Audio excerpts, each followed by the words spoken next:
Every once in a while, something happens that reminds you of your age. This week, as I was thinking about just my life in general, I was thinking about work, I was thinking about my family, and a friend came to me and said, "Hey, I have a hernia." And I said, "I've got a guy." And that's how I know how old I am. Welcome to the Paint the Planner Show, everyone. It's Peter Don. Kristen, hello. Hello. Dame, hello. Good day. Dame, I feel like you've got a guy for a lot of things. Do you have a hernia guy? I don't. You said that, and I was like, I don't have a hernia guy. I'm not sure. I would have to be referred to somebody for a hernia. One of the great pleasures in life is having a person or a guy that you can turn to. It's like, hey, I have a tear in my abdominal wall, stitch it up through my belly button, right? That's my guy. Yeah. What, Kristen? Yes. No? It's an interesting way to describe that. But yeah. Here's what we're not going to talk about on the show this week. I got a different car this week. What? We're not going to talk about it though, because it's complicated and no one wants to hear about my car. Other than probably you two and a bunch of other people. I do. Yeah. We'll do it off the air. It was a very me thing. And it went very quickly, and now I have a different car. So there you go. No. It was still a good financial decision. The elephant in the room needs to be discussed right now, Kristen, and that's the fact that this potentially could be the fourth week in a row in which Damian is funny. And I know a lot of people are on the edge of their seats right now wondering, can he be genuinely funny 4 weeks in a row? Can he do it? So as you and I prepare to support whatever it is he's going to do today, should you and I get on the same page? Should we be just like our normal sort of taste and humor? Should we be more generous? Should we be tougher? I see. That's interesting because do the stakes continue to get higher? Like we need you to level up, you know? Okay, so this is why I bring this up. Oh, hello, everyone saying hello. Jeremy, Mr. Pinkins, Andy, Jason, hola. Here's why I bring this up. Kristen, one of the strangest things that I've come to learn is that when people introduce me as a former comedian or as I'm going to speak or something, it makes it harder. The barrier to laughter goes up about 3 feet.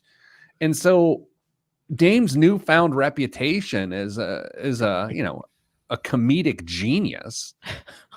I was driving in my car last week, my old car. Oh my word. Oh Lord. Last weekend, when our radio show airs, because this isn't just a top 1% podcast. It's a syndicated radio show. So I'm driving and our show is on and I'm listening to it. And Damian hits us with the All Americans joke. And I laugh out loud. And I was like, man, that's really funny. And so, Dame, how's it going to go today? If someone's on the edge of their seat, I'm going to tell them just go ahead and scoot back to the back of your chair, get comfortable. So that's how it's going to go. Yeah, no. We'll see. I never plan on being funny. It's just it either happens or it doesn't. Wait a sec. Are you related to Heather? Heather Fiddler just notes It's fun. Dame is the funny one. Heather's new. Heather, are you new here? Good morning, Rick Swink. Andy and Rick Swink, how are those Kristen and Co. coffee mugs we sent you? They hold liquid? They have any holes in them? Pete, did you was anybody else in the car when you were listening to the show? No. Okay. So nobody else could confirm that I was indeed funny, in fact, funny to them. Because it could be that I'm just funny to you. Well, no, here's where my ego is going to pop up a little bit more than normal, which is a lot. I know what funny is, and you've been funny, and so that's where we'll see what happens today. Anyway, we have a fabulous show today. Andy says the mug is fantastic so far. Still have the handle and logo, and they hold liquid. Right Kristen, on. we did it. We did. Okay. Here's what we're doing today. We're talking, it's Valentine's week. Yeah. Yeah. I don't know. It's Valentine's week, so we're going to talk 5 money conversations you should have with your lover. Partner. Okay. And then we're going to do 5 what about what? What's the other one? 5 tips for having those conversations. 5 tips to have that conversation with your lover. Partner. And then I've got a real life situation where someone wants to buy a house, a single person without a lover. Partner. Okay. See, Kristen takes the laughs today. Kristen, that's funny. That's good. Well, that's the bar's pretty low for me though. It's different. Rick Swink notes that his coffee nug is superb. It does indeed hold coffee. Then he corrects his spelling, but I do like coffee nug better. So sweet. Biggest waste of money of the week this week is a pretty good one too. Yeah, I mean, this is gonna be a good show. Excellent. Okay.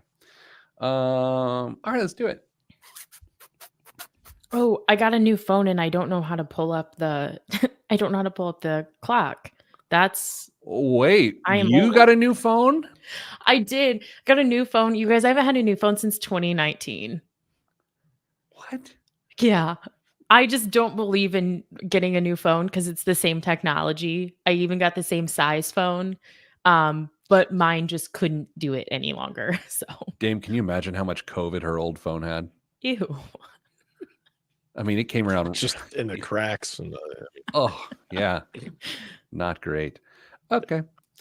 Let's do the show. Uh-oh. What? Did Dame freeze? Yes. You still frozen? my connection's struggling.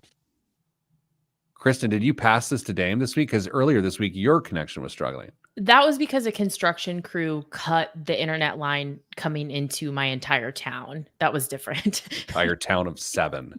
Okay. Exactly. I'm going to do my real estate question first. Okay. Or did you not want that? No, that's fine. That's fine. It's just not mentally prepared, but I am now. We're good. I mean, it's just, it's easy. Let's This delay isn't 10 minutes. It's okay. You know what? Let's give you an extra 20 minutes to think through it. We'll start with 5 tips for your lover, right? Is that what's the show? 5 money conversations you Okay. need to have with your partner. And I only have 4, so one of you has to come up with Okay, in 3, 2, 1. This week on the Pete the Planner Show, we answer your money questions. Here's how the show works. You email us, askpete@petetheplanner.com. That's askpete@petetheplanner.com. And this week is a special episode of the Pete the Planner Show as Valentine's Day is upon us. So we will talk about 5 money conversations to have with your partner. Joining me, as always, are my radio plutonic partners, Damian Dunn, no relation. Good day. Kristen Elanius, no relation. Hello. 5 conversations you should have with your partner. Now, Kristen, you got to think staying on the same page as your significant other is a good investment of time and energy. Yeah? Yeah, but I'm also pretty biased, right? I sought out a whole second degree in the financial therapy space. So I am a little biased, and I also think these conversations totally depend on the stage of your relationship as well. So I hope we can kind of hit different types of conversations to have in these 5. So are you a doctor? Dane, do we have to call her doctor? I don't have a I think we PhD. should, regardless.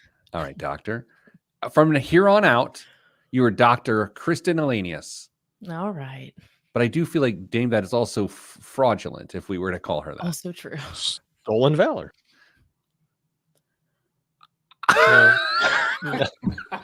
Oh, no. Okay. Dame has been funny 4 weeks in a row. It's official. That was a good callback. Okay.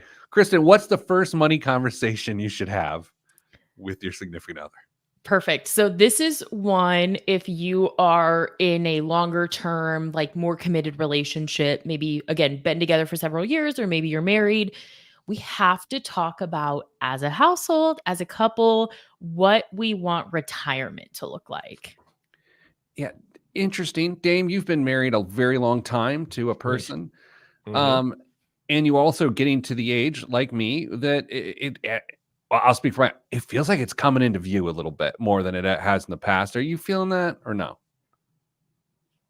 Yeah, I think a lot of it has to do with the fact that you as your kids age, you can kind of see what's over the horizon for them, much sooner than it felt like even a year ago. That you don't have to think too hard to see your retirement not too far off in the distance as well. So retirement seems more and more like a reality that I'm gonna be dealing with in the not too distant future. Pete, I don't know if you've realized it when you sit down. It's like I don't have that much longer to get all these things accomplished financially before I'm genuinely considering retirement. That's hit me multiple times in the last 6 months. Is it you? Yeah, for me, it's really more about just getting my kids through college and then figuring out the rest. Yeah. That's where I'm at. So, getting on the same page as your significant other is conversation number one. Kristen, what's the fear there that one person's like, I want to go move to Florida, and the other person says, I don't like alligators? Like, what's the move there? Yeah, I think that's exactly the fear. And in earlier stages of a relationship, we could be talking about maybe one of you has really aggressive goals for retirement. What if one of you is all about the FIRE movement, financial independence, retire early, and the other's like, whoa, I don't want to sacrifice that much along the way. I'm happy with just what is considered to be like a societal normal when it comes to retirement, 65, 67, whatever. That's a really big difference in opinion in today, but also in your retirement years. At the risk of throwing this whole thing off, you know what I used to see a lot when I actually was a financial planner is that someone, because they had a pension, would retire at like 55 and start their retirement, and the other person couldn't retire and didn't retire. And it just, I don't, I'm trying not to judge. I'm just observing. It was weird. Yeah. There's friction there. I mean, somebody has checked out of the workforce and they are enjoying the spoils of all their labor. And now they're doing it by themselves. And the other person's going to work. It's a struggle. Dame is broadcasting from Neptune today, so you'll hear some of his Oh, no. cosmic sounds. Kristen, what's conversation number two the one should have with their partner? I would say having a conversation before you would have to make any sacrifices about expenses in your life that are and are not negotiable. What's So an if example? Yeah. Great question. Would love to tell you. So, for me personally, I would say that I could not manage a financial life with someone who wouldn't be able to understand that I would quite literally sell my house and live in my car if my dogs needed something that I couldn't objectively afford. Like, that is just non negotiable for me as a human being. And that's a really big deal. And not everybody could get on board with that. Yeah, that's interesting. And Dame, do you have an example of something like that is just non-negotiable? I'm just trying to figure out if I'm going to sound like a 1990s audio clip at this point. Max Headroom. Yes, that's exactly what I was going for. Yeah, I gotta think non-negotiable for me. I don't know. I also feel I think there's some gender dynamics here, if I can be really honest Sure. about this. Kristen, here would be my fear. I am, in fact, a financial expert, but I feel like if I go into my household and I go to my lovely partner of now 24 years and say, hey, this is the way it's going to, it's not going to go well. So this is non-negotiable for me. The next segment will be about tips on how to have these conversations, but I think it's all about being proactive in these spaces to say, hey, if we're going to reduce some spending, nothing crazy. These are things that I really still want to find a way to be able to objectively afford. Maybe it's drinks after work with your friends on Fridays and saying, hey, if we're going to cut back expenses, this is really something that I would prefer to not cut back versus you're looking at historical spending together. Maybe you're in a position where you have to cut back and your partner's like, you spend $50 a week at happy hour on Friday and we just can't do that anymore. I think it's about the proactive nature of that conversation. Sometimes Thursday. Kristen, talk to me about the 3 other types of conversations with the 2 minutes and 18 seconds we have remaining. Yeah, we might not be able to hit them all because this one's a big one. Before you commit to financial life with someone, you have to know the reality of their debt. Dame, I remember when you'd go on first dates, you'd hand people a copy of the Fair Credit Reporting Act as you'd run their credit at an Applebee's in Allen County. Is this true? Yeah, all the time. Except sometimes it wasn't always Applebee's. It could have been Bob Evans. That's fair. It's hilarious. Yeah, actually, that's an interesting one. I've seen relationships end over debt, and budding relationships. That big reveal of, Mhm. oh, by the way, I've got $90,000 in credit card debt. I've seen that happen. Yeah, I think it's about getting ahead of that at a time that's appropriate. I'm not saying it's first date material, but as a relationship is progressing to a more committed, longer term place, knowing the reality of, hey, I have some credit card debt, or hey, I have a mountain of student loan debt. Because the reality is that when you merge financial lives, that whether you truly take ownership of those liabilities or not, they still impact your financial reality. Give me the next conversation. What do you got? What's the 4th one? This is an ongoing conversation. What are our top 3 financial priorities right now? Yeah, I like that one because sometimes someone can just get sidetracked. Something catches their interest and then they don't talk about it. And then there's this hidden grudge that you don't know why exists.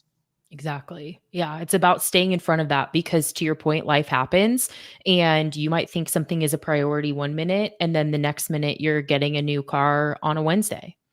It was a Monday.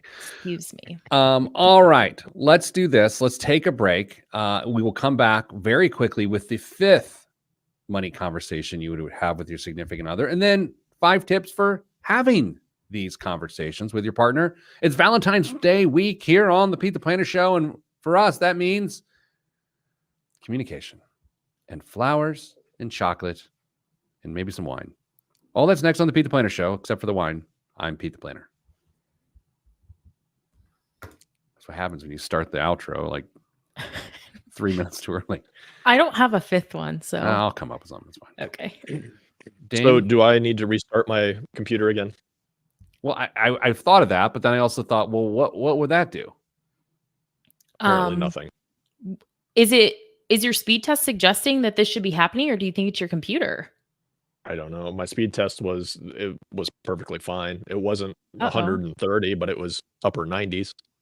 Yeah, that should not be a problem. You need to work at a place that's got better work machines, that can provide you with a better computer.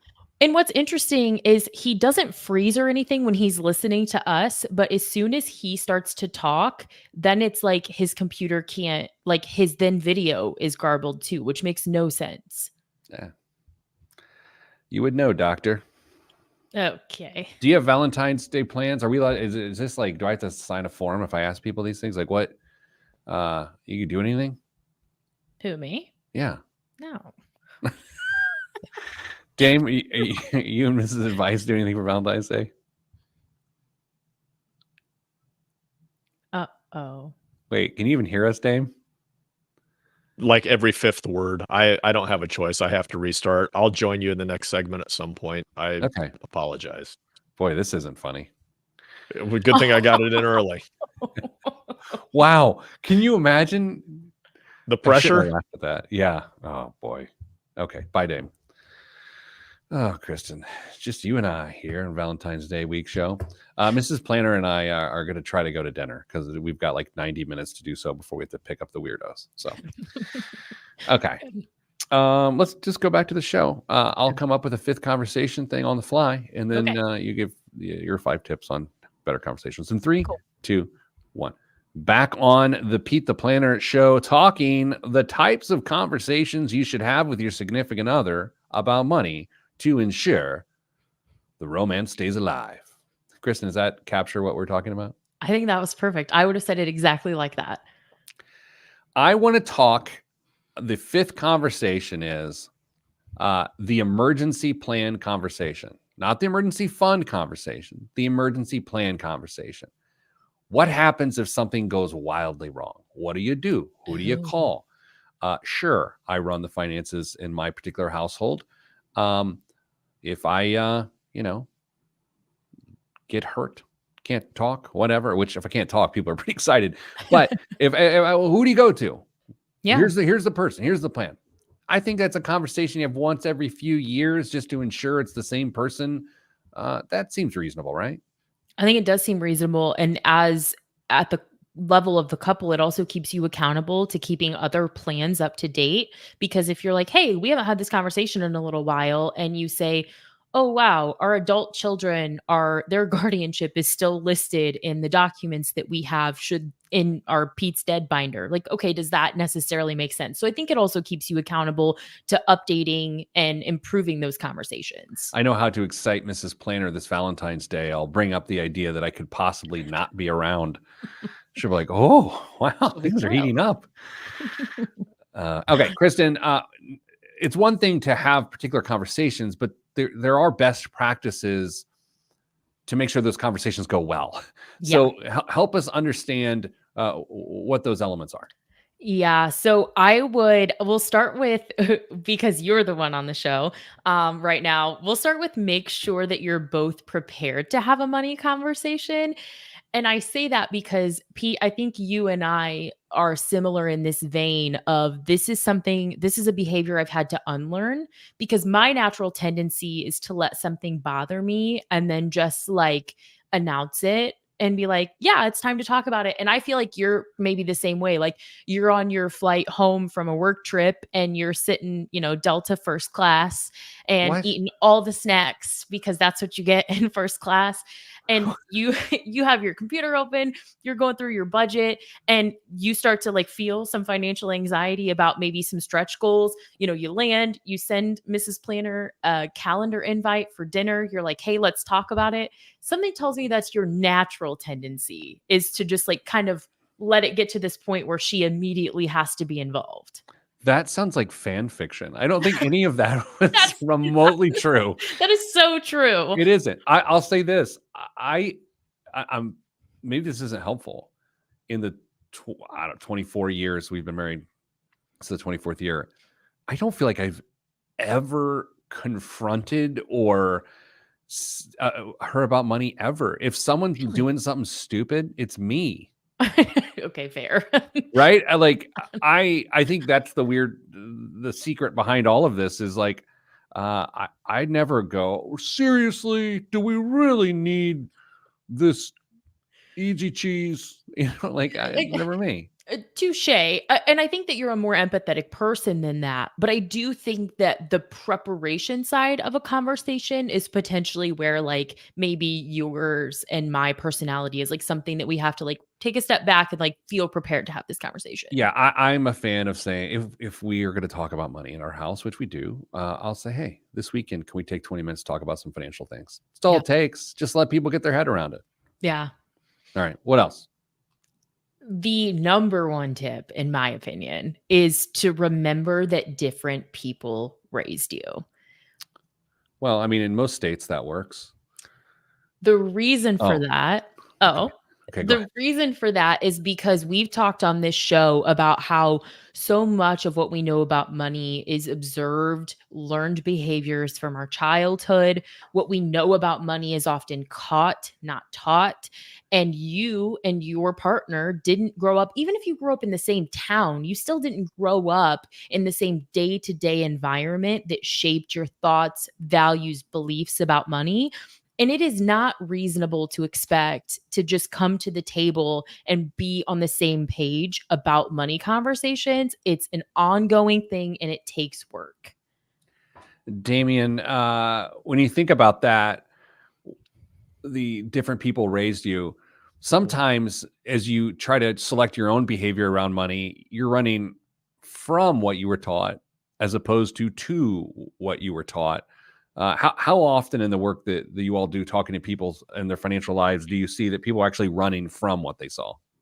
It's not uncommon at all, and frankly, sometimes they don't even realize that that's what they're doing. They may have internalized some behavior that they witnessed or they experienced when they were younger, or maybe even as an adult, and they have a life event that changes their perspective, and they decide that they aren't going to repeat it, or maybe they just subconsciously don't want anything to do with it, and they have behavior that would certainly impacts them, and sometimes to their detriment based off of what they've internalized. That's natural, right, Kristen? I mean, it's just you learn from other people's mistakes, and you certainly don't marginalize or trivialize the challenges that those people had. But you say, well, look, if I'm faced with that same scenario, I had a little distance from it. I could see it, observe it a little different. It wasn't as emotional for me. Here's Mhm. how I would do it differently. Yeah. And that really dovetails so nicely into the next one, which is to empathize with the behavior behind the numbers. Like you just said, sometimes people are running from financial behaviors. Sometimes they are trying to mimic good financial behaviors. So maybe your partner is, a real penny pincher. But is it because they grew up in a house where they often had to do without and they're afraid of coming back to that place? And you might just view your partner as a real cheapskate. Or the opposite could be true. Maybe they grew up in a house without a lot of guardrails around money. And now, as an adult managing their own adult money, they have trouble putting those natural guardrails in place. So, trying to see your partner for the human that they are and not looking immediately to, hey, why did we spend this money, or why can't we spend this money? Yeah, I have a rule around that when someone is so emotional or does something that I disagree with, right? Well, and again, this is at the world at large. What I try to do is to say, if they were correct, let's say, like, I disagree with them, but let's say they were correct. You actually feel that their actions and emotion are justified, right? It's to say, you know what, if I felt that way, I would have done Yeah. the same thing. Because sometimes when you disagree with someone, you forget that if they really, really believe that, and you really, really believe that, Mhm. then you would do the same thing. And so I even think politically, that's like a huge thing for me of like, sure, I think what I think, and I might disagree with other people do, but what I do is like, okay, if what they're saying is, if they believe it to be true, of course that's what's going on there. So I don't know, politics, marriage, same thing, right? Yeah, absolutely. Tip number 4. Yeah. Normalize money conversations. If we're having more money conversations, if we're having lower stakes money conversations, they don't have to feel quite so intimidating, because if we're not talking about money on a regular basis, it tends to be big or problematic conversations that we're having. And that's what makes them feel so high stakes. Dame, without you revealing more than you want to, you have 2 money experts in your house, both adults. Yeah. Maybe 2 budding ones as well. Who knows? I gotta assume you talk about money, A, on a different level, and B, less frequently, because you would seem aligned. Is that a fair assessment, or do you guys talk about money all the time? It depends. We had a money conversation this morning, and in fact, so it just kind of entirely depends on what we are facing in our upcoming financial life, or if we're talking about goals, or if we see a big expense on the horizon. We're going to do whatever we can to make sure that it's out there and we have that conversation, and we at least acknowledge it amongst each other. All right. Well, let's do this. Let's take a break so everyone can go start those conversations. And we come back, a real life housing scenario. Should a person use their IRA to buy a house? That's next. I'm Pete the Planner. It's a little more nuanced than that, but you'll see. That went fast. Dame, you sound a little bit better. Mhm. So we'll just try to have you talk in short bursts so that you don't. Yep. Do you want me, Chris? Do you want me to give the news to Kristen this week? Don't do that to me. Yes. Come on. You guys. Give it to me. Give it to me. Okay. I want to see if I can do it. Okay. And then you guys, okay, here's what we'll do. I'll do the news, Oh, no. but I can't make any jokes. Mm. What? No, they're on you. Like, Kristen, you do the jokes. Okay, I'll read something you've never heard of, and then instantly you come up with something hilarious. That is like so far outside the realm of possibility. No, that's what we're gonna do. I am not funny. Oh, come on.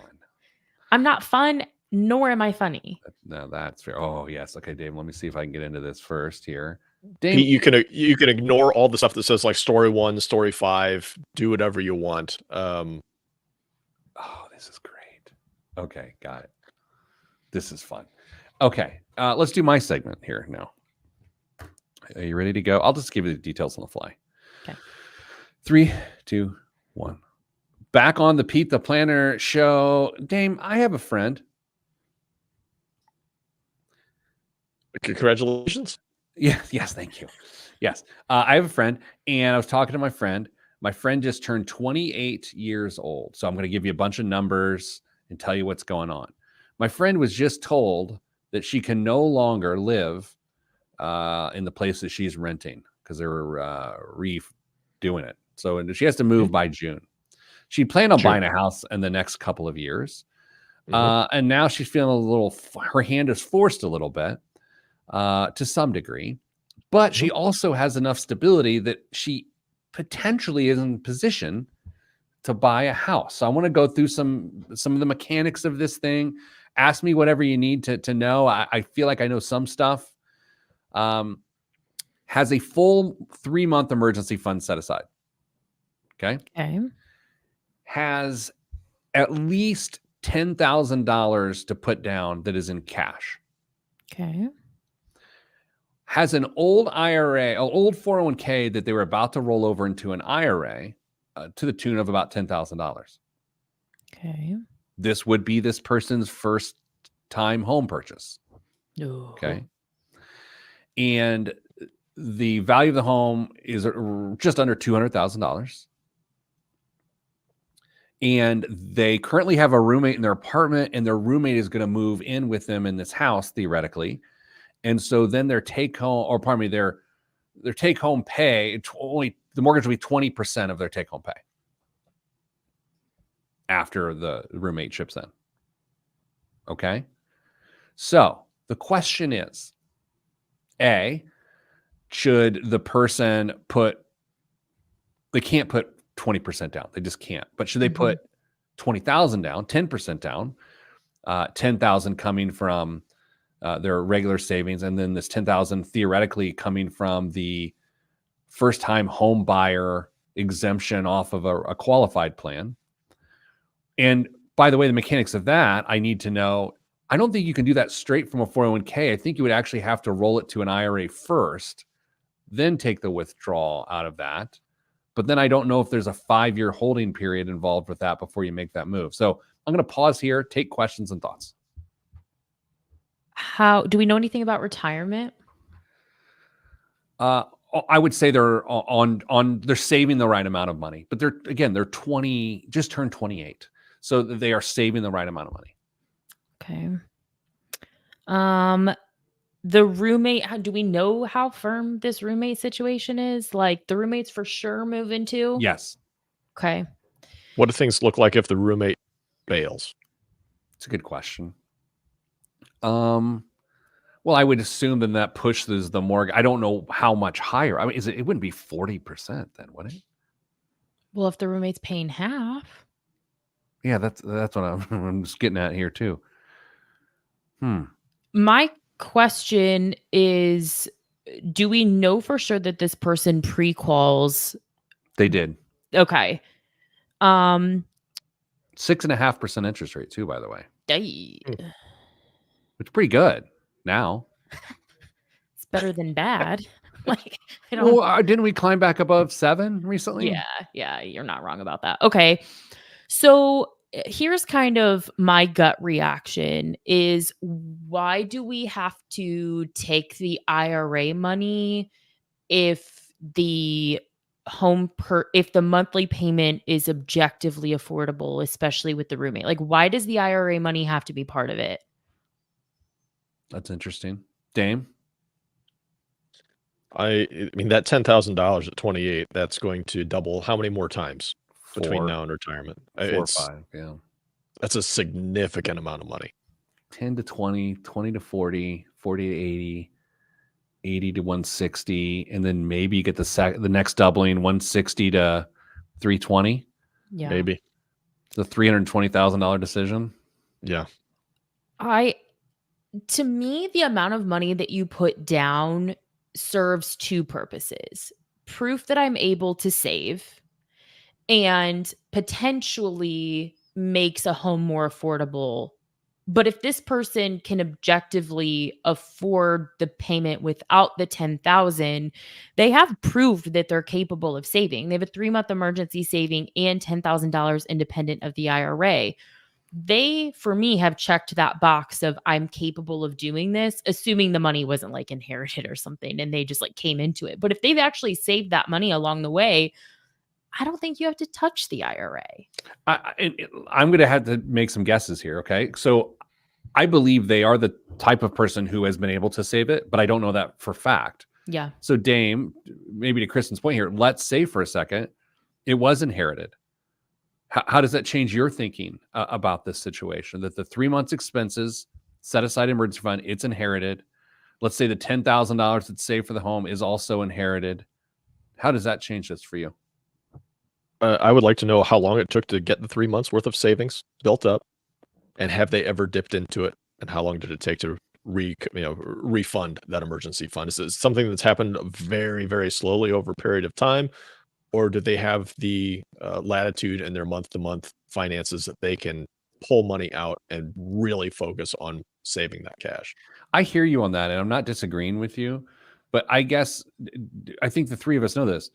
The real emergencies start the second you become a homeowner, the second that you are older than 28 years old. Like, not that 22 to 28 isn't hard, but 22 to 28 as a renter, as a single person, there's just not as many emergencies that sort of pop up in everyday life as someone in their 30s with a house, right? Yeah. Home ownership emergencies just, I mean, they can wreck an emergency fund. That's just the reality. And when I hear the home price, depending on where we're looking at geographically, that home, I can think of areas where we're talking about a $200,000 house that in my head, I'm like, holy cow, over time, this is going to need a lot of work. In other areas, it's like, no, this could be a perfectly fine purchase from a future cash flow perspective. But I absolutely think the age, the condition, those other variables around the house itself would sway my decision one way or another. Yeah, I also think can she just put down 5% and then just structure the loan that way as opposed to 10, because she's not going to do 20. I guess here's the two biggest things that would scare me. Number one, the roommate's there for 18 months, vamonos, and then what do you do? Your rate's jacked up, or your payment's jacked up. The other thing that would worry me there is that condo fees. I believe this to be a condominium the person's moving in. And I feel like if you've never paid for those before, you somehow ignore them in the purchase process, and there's another $350 a month before you know it.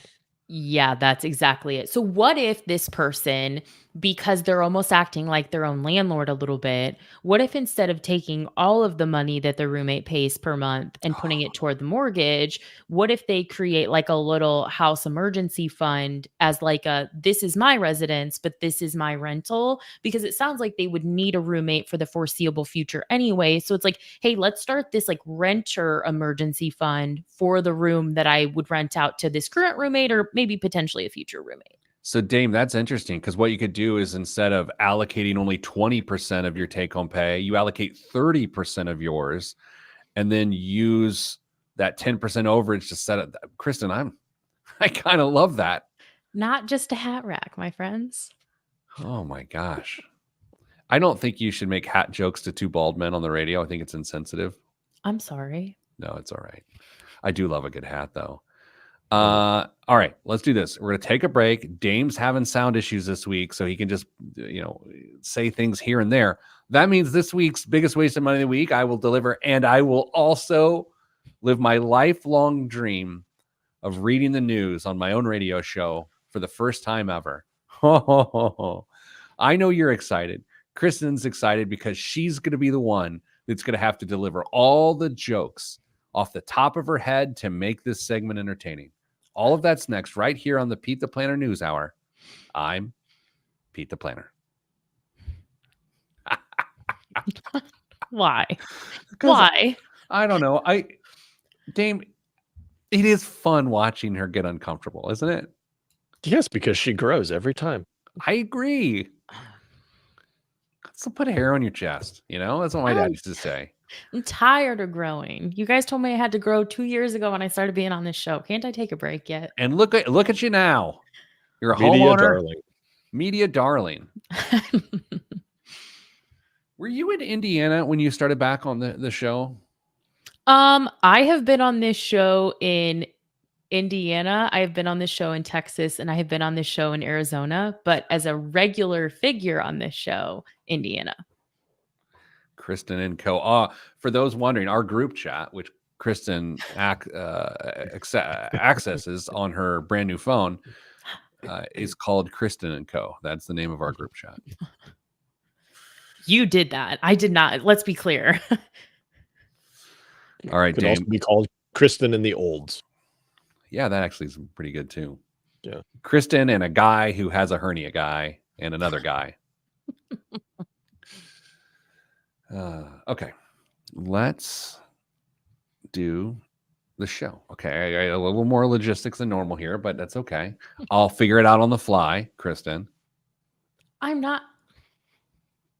I'm just kidding. Just trying to make you feel bad. 3, 2, 1. This week's biggest waste of money of the week right here on the Pete the Planner show is the Desed DS600 snake sectional sofa. Produced in Switzerland in 1972, the Desed DS600 snake sectional sofa is a mid-century design icon.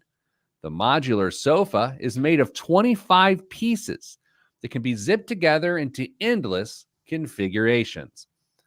Versatile and functional, owners can choose to wrap it around coffee tables in a half circle or create a free-flowing form to slither through living spaces like its namesake. The Cognac, time out.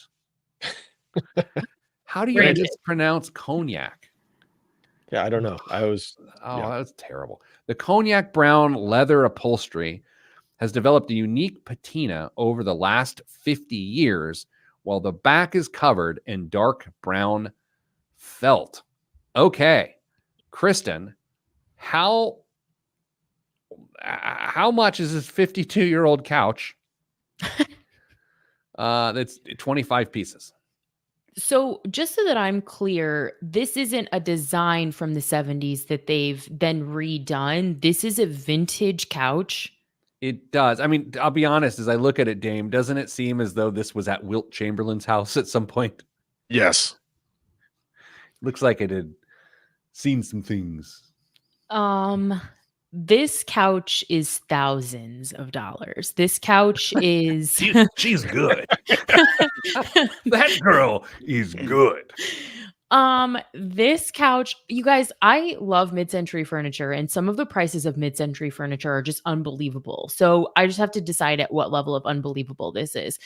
This couch is $20,000. Okay, Dame. I was going to say $25,000, but I'll go high. I'll say $40,000. $49,500 for what looks like Wilt Chamberlain's old couch. Dame, what's in the news? But here's the thing this week, since Dame's having some mic issues, I will read the news. If there was an Olympic event for shipping goods to America, Mexico would be atop the podium, gleefully chomping on a gold medal. Last year, Mexico clinched the title of the U.S.'s #1 goods supplier, elbowing China out of the top spot for the first time in nearly 2 decades. The switcheroo is as much about China stumbling as it is about Mexico taking the lead. The trade imbalance between the U.S. and China is the smallest it's been since 2010. Sure, part of that might be the U.S. cutting back on pandemic-inducing buying binge, yet it also hints at China's waning mojo. It's America's favorite shopping mall. All right. I don't know what to do. How do you transition out of reading that? That's hilarious. Question for the group. Do we think that it's about the proximity, like the driver is the cost to ship goods, and because of the our local economy to say that, okay, things are more expensive, where can we save money? Is it on the, what we call it, freight to get those goods? What do you guys think is the real driver there? Yeah, Dame, it's the tariffs, right? Yeah, tariffs. I mean, if you would have read further in the story, you'll see that, I mean, there are some huge tariffs being mentioned in certain political campaigns, up to potentially 60% on Wow. Chinese incoming imports, if someone should regain the White House. So it's geopolitical stuff. I mean, there's almost certainly some financial costs and considerations for shipping in there as well, but it's there. But anyway, China's trying to sidestep a bunch of that by investing a ton of cash into Mexican manufacturing, trying to sidestep those tariffs too. So they're trying to play the game. Also in the news, JP Morgan Chase has announced an ambitious plan to construct 500 new bank branches over the next 3 years, marking a significant expansion in its growth strategy. Kristen, this multi-billion-dollar initiative has already seen the bank open over 650 branches and expand into 25 new states. I didn't realize that we had 75 states now. Wait, can I do the jokes and read? Guys, I can't. Banks are still opening? Because That's- of people like you. Oh, whoa. That sounds pejorative. Wow. People that have to pay their mortgage in person. That's why they're opening more branches. Are you saying that I've set off a worldwide trend to make people pay their mortgage in person? Some might call you an influencer. Dame, last time you went to a bank for an in-person transaction? Ooh. It's been a couple of years. I bet it's been a couple of years. And Kristen, you talk tough about your banking relationship. When's the last time you went to a bank and did something in person? For my personal finances, I don't even have a physical bank. I bank online exclusively. I've made like business deposits and things because Yeah. you kind of have to, but I have not been in a long time for a personal thing. You know what I mean? A What? personal what? Don't you? What? Other than my mortgage payment. Well, that's literally every month. A Federal Reserve Bank of New York report reveals a staggering $1.13 trillion in total American credit card debt, with a significant $50 billion increase in the last quarter of 2023 alone.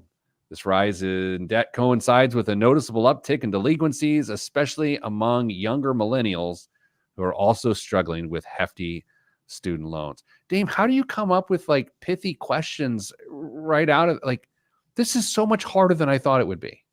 I'm glad you're getting to experience this. Kristen, give me a joke. I don't have a joke. I have a real question though. Okay. Can we look, I want to empathize with my fellow millennials. I really do, gentlemen. But can we really blame student loans for missed credit card payments when tens of millions of us didn't make the first payment? That's interesting, right? Tens of millions of people missed their first payment in October, right? Right. Like 40 million or something like that. Well, it was something ridiculous. There's like 44 unique million borrowers, but it was like a third or something. The number was crazy. Dame, what do you attribute that to? Just people still coming out of the stimulus years of 21 or 20 and 21? Some of it was going to be they're making a statement. They don't want to make those payments. They don't think they should have to. Some of it was probably legitimate. They didn't know they had to restart. Maybe some of it was they didn't know who to send the payment to. There was all sorts of confusion coming in October. But now, why aren't people making those payments? I think that's the better question. And I don't have a great answer other than they just don't think they can afford it. This incident might mark the moment when AI transitions from a theoretical to a practical threat. Hong Kong authorities have reported a case where a finance worker was tricked into transferring $25 million from his company's funds to fraudsters. These scammers employed deepfake technology to impersonate the company's UK-based CFO during a video call. Despite initial doubts about being targeted by a sophisticated phishing attack, the employee was convinced by the realistic appearance and voices of what he believed were his colleagues, artificially generated by AI. Confident in the call's authenticity, he proceeded to send approximately 200 million Hong Kong dollars, or around $25.6 million. Holy cow. You guys, that seems bad. That's terrifying. Yeah, it's terrifying. You cannot, personally, I cannot believe or half of what I see, or maybe anything I see or hear on the internet anymore. There was a thing going around here every once in a while where people will get fake texts from me. Mhm. And then we just had to tell Peter will not text you. Yeah. He's not wondering how it's going. Like, right? He's not going to text you on a Saturday and say, send me $25 million. Okay, that's it. The news is so much harder than it appears to be. Dame just makes it look easy, and that's why he's good. Send you good vibes, because good vibes are all that's in the budget. I'm Pete the Planner, and this is the Pete the Planner Show. Well, I think we all just learned a very important lesson, did we not? I'll let the audience decide. Kristen, have you ever done? You've done that. You've done the news. Yeah, you make me do the news when Dame's gone. Oh. Well, Oh. that's hard. It is hard. That's why I don't like it when he's gone. Yeah. Well, I'll say this, that I was waiting for more jokes from you, and they just didn't come. I tried to tell you that I am not funny. Oh, whatever. Okay, Dame, do you think you can feed the hamster a little better next week so your internet's better? No, I don't know what's going to happen. It's been kind of spotty all week. I'm not sure how I'm going to get this fixed, but I may have to make some very important phone calls to get this remedied. You think it's solar flares? Could be. I watched Armageddon. All right, I'm going to give you two recommendations for shows to watch. Did we already talk about the We Are the World video, right? We already talked about that last week. Did we talk about this? You mean the old school video? Yeah. Have we talked about this on the air? No. I don't think so. There's a documentary on Netflix about the We Are the World video that was recorded in 1985. Yeah, Kristen, you weren't alive. And it was incredible, like truly an incredible show. So watch that. It's about an hour and a half long. Amazing. And then I watched a Ric Flair documentary on Netflix. I'm not a big Ric Flair guy per se. I'm not a wrestling fan. Interesting. Also learned a lot. Did you walk around at all and say, "Woo, woo"? I didn't, Yeah, because did my you? wife No? would be annoyed. Okay, well, that's this and that's that, and that's the news. Is that what you say, Dame? I'm Damian Dunn. You're still you, and that's the news." Oh, he's so good at it. And I that's really, okay. I'm humbled. Like, I'm like, that was so much harder than I thought it would be. The news kind of sucked this week. There wasn't a whole lot that was worth Oh. pulling. So you had a tough hand to play. I feel Listen like to him. I think he facilitated this with like, oh, my internet's down. Let's. Okay. All right, let's go. Good day to both of you. Good day to all the people out there in the world. Stay getting money.